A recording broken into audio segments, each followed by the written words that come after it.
Happy Black Friday! I can't believe I just celebrated a day way after Thanksgiving you shop. Anyway, I'm Sellavin. This is Adam Smash, and today we're talking about Legend of Korra Season 4, Episode 9, Beyond the Wind. And I gotta love this episode right now, because now we're back to the original story after that whole thing, and a lot of people hated that the last week's episodes because it was all filler, memory and stuff, yeah, taste of taste, but whatever, it's just an episode. It's not like you're just gonna take everything and burn it down. When did an episode kill somebody? So, anyway, this episode, I gotta admit, it's one of my favorite. It's starting off right now. The after effects of Kuvira harvesting spirit vines is disparaging the spirit wilds in Republic City to the point where the spirit vines are after attacking people. For example, there was a tour of people led by an airbender. If you know this guy, it's Rio, that same guy that Korra asked to become an airbender, but he was like all moopy and say no, and he has blonde hair now. That's pathetic. So. He's now a member of the Air Nation and he's giving away his tours, but things don't get, and these people, they're literally being taken away by the spirit vines and being put into like pods, like aliens and stuff like No, and it's Jinora who can feel it. Even though Korra's the Avatar, her spiritual awareness is literally damp right now because she still has to understand, even though she is the Avatar, and she did in the Avatar, there's still a part of her that's still a little spiritually unbalanced. And that's the part you have to understand. The Avatar is all about balance.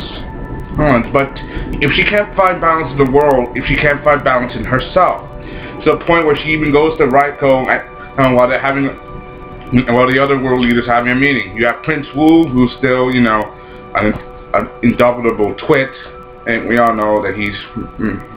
And you have Tenzin, Raiko, President, and the Fire Lord Izumi, Zuko and Mei's daughter.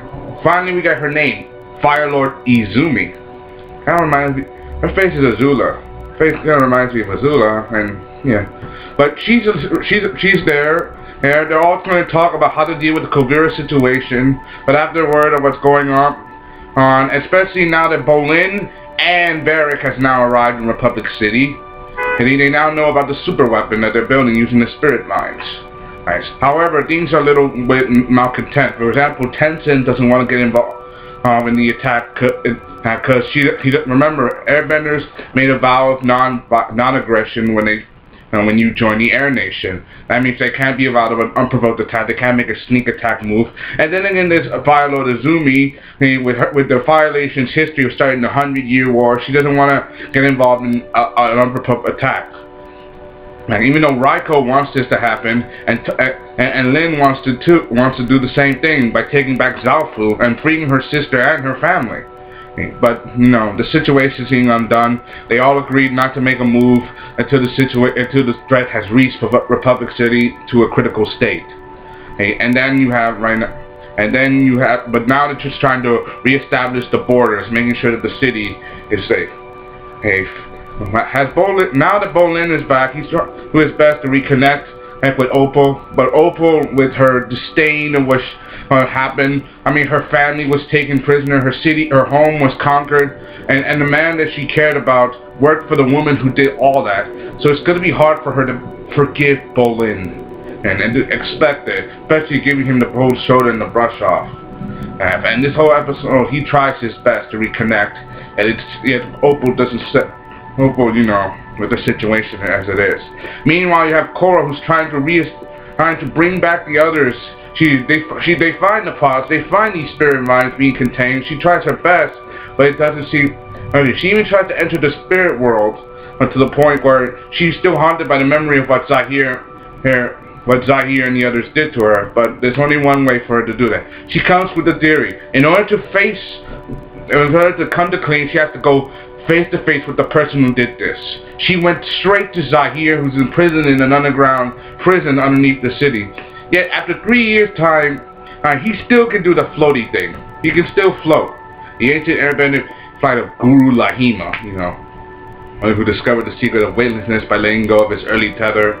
I think the only earthly tether he had was his love for the combustion bender Pali. After she died, he gained the power of flight. Like the same with Guru Rahima. But at first she tries to confront him, but she's still haunted by the fear, saying that she's not scared. And when Zahir lunges at her, she can tell that he's lying. How that she's lying? Like she is still haunted by this threat. But Zahir, knowing, and even though he's been chained up, he can still enter the spirit world at will, and he can sense that Korra's avatar spirit has not been in the spirit world the last 3 years. He knows that she has been unbalanced this whole time.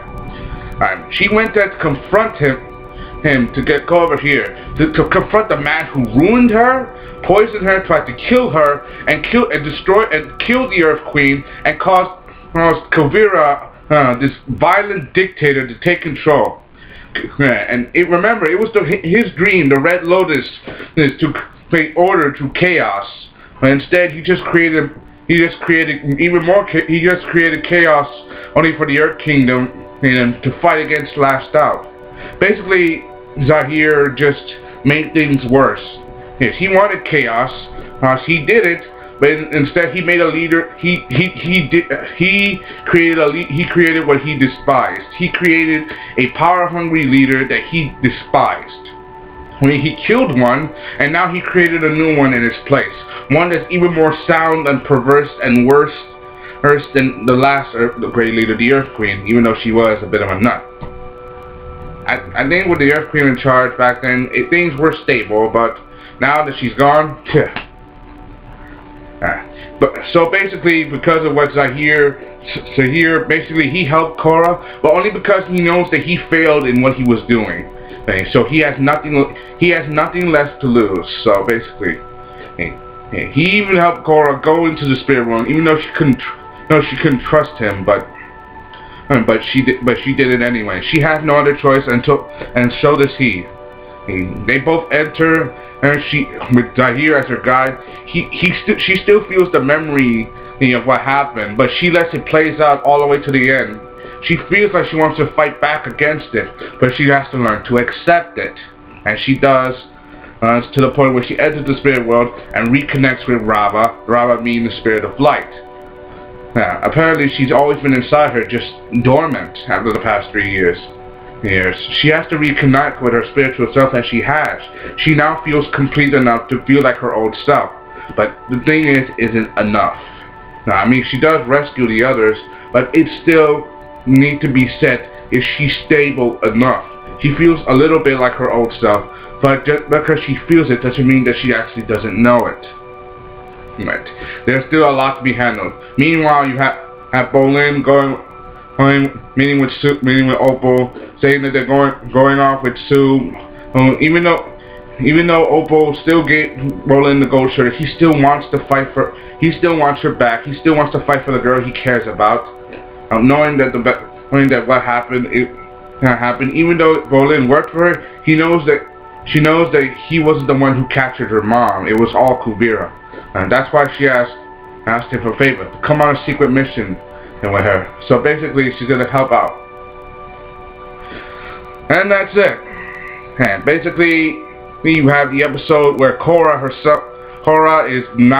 was now lost, but she's now found again, and Bolin is trying to win back the woman he loved, and hopefully he may get a chance to if he redeems himself. And then finally you got everybody else doing nothing.